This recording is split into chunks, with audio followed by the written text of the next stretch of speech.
Hey everybody in sixth grade math, this is Mr. Motter. We got some good news and some bad news. The bad news is that we are not back in school yet. It's kind of crazy, but the good news is we only have a few things left to go over. A couple things with circles, and some area and perimeter stuff, and the thing about congruency, where just looking at two shapes and are they the same size? Are they similar or are they congruent? So pretty easy stuff. Um, I'm going to put a couple of these little videos together that this one's basically on the area of a circle and some of the stuff that we did right before we got out on our coronavirus break. But I'm going to try to put a couple of these together just to round out the couple of little topics that we had to finish up. And then if you cannot see this, well, then I guess you wouldn't be listening to this. But I'm also going to be sending home some practice stuff that I'm going to put together, um, and we'll make the best of it. So without further ado, we're going to get started. Now, guys, if you think back to right before Pi Day, which was last Friday, March 13th, remember that was Pi Day observed, and March 14th was the actual day. Um, that week we were working on a circle in our notebooks that looked exactly like this. And we even went through the whole process of going through the three main vocabulary words, and you guys already knew those. Um, the first one being the circumference, and you guys did a great job remembering that that was the distance. That's the actual circle. It's around the outside of the circle. When we say draw a circle, you are drawing the circumference. And I can't remember, but somebody in each class said that the circumference was basically the perimeter of the circle. And that's an awesome way to think about it. The other word we talked about was diameter, and that is going across the circle in a straight line, but it has to go through the center point. That's the key there. If it doesn't go through the center point and just goes from side to side through the middle of the circle, that's called a chord. And we don't really concern ourselves with that too much this year, if you recall. But here on this page, we can see on this circle, we have a vertical diameter going up and down, or we could also recognize the diameter with this red line here. Either one of those could be called a diameter. We could even have a diameter going diagonally. It doesn't really matter the direction as long as it goes from one side of the circle across through the center point in a straight line. We've got a diameter. And who remembers the third one? There goes our diameter. The third one is our radius, and that is half the distance across the circle in a straight line, going from the center point out to the edge of the circle. And here you can see that with the black line going horizontally, and I believe we said that, that was 5 units that we traveled across.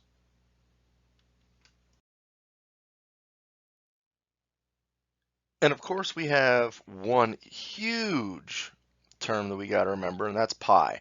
And that symbol that we're looking at right now is pi. Remember, we drew it by making the number 11 and putting a little crazy little wavy hat on it. That is pi. Now, I'm curious to see if anybody remembers what number we use in place of pi. I'll give you a second to think about it.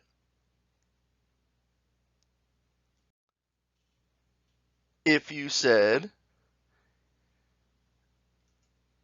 3.14, you were correct. Now remember, 3.14 is not the entire number for pi. Remember, pi is a term that is called irrational. It goes on and on forever. It never repeats digits. There's no pattern. It just goes on and on forever. We've never found an end. And that would be a crazy number to enter in a calculator. So we just use what's called an approximation, the approximate, close enough for us of 3.14. And that's also where we get Pi Day from, the 3 being March, because March is the third month of the year, and the 0.14 the 14th, March 14th. That's why we call it Pi Day. We spent our last day together at March 13th celebrating Pi Day. And one of the cool things that we were doing was called deriving pi. And here at the top of the screen, you can see that word derive. Derive means we're going to figure it out. We're going to come up with that number. And in order to derive pi, remember we took the circumference of a circle around the outside. We took a piece of string and wrapped it around. What did we have? A hula hoop. We had the big spinning wheel. We had a fan. We had some cups. We had the wheels on the Joker and the Batman cars. Whatever they were, we took the circumference around the outside. We took that measurement with the string and used the metric side of our rulers and measured it out. And then we did our best to find the diameter across that same circle. When we did that, we took the circumference and then we divided it by the diameter, and that was hopefully close to 3.14. Remember, the more accurately we measured, the closer we were able to get to 3.14.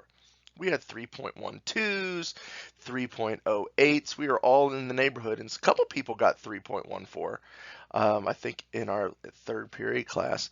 But whatever the case may be, when we're trying to derive pi, we always take the circumference of the circle and divide it by the diameter. Before we get into finding the area of a circle, let's look at what we have here with regards to pi. Here I have a circle, and listed with our circle we have a couple of details. It has C equals 25 inches. Now I'm guessing that that would be our circumference. So that would be the entire distance. Look at this nice drawing here. The entire distance around the outside of that circle, that would be 25 inches. Okay, that's our circumference. Now, inside it says D equals 8 inches. So we're talking about the diameter. That's that horizontal line going from side to side in a straight line through the center point.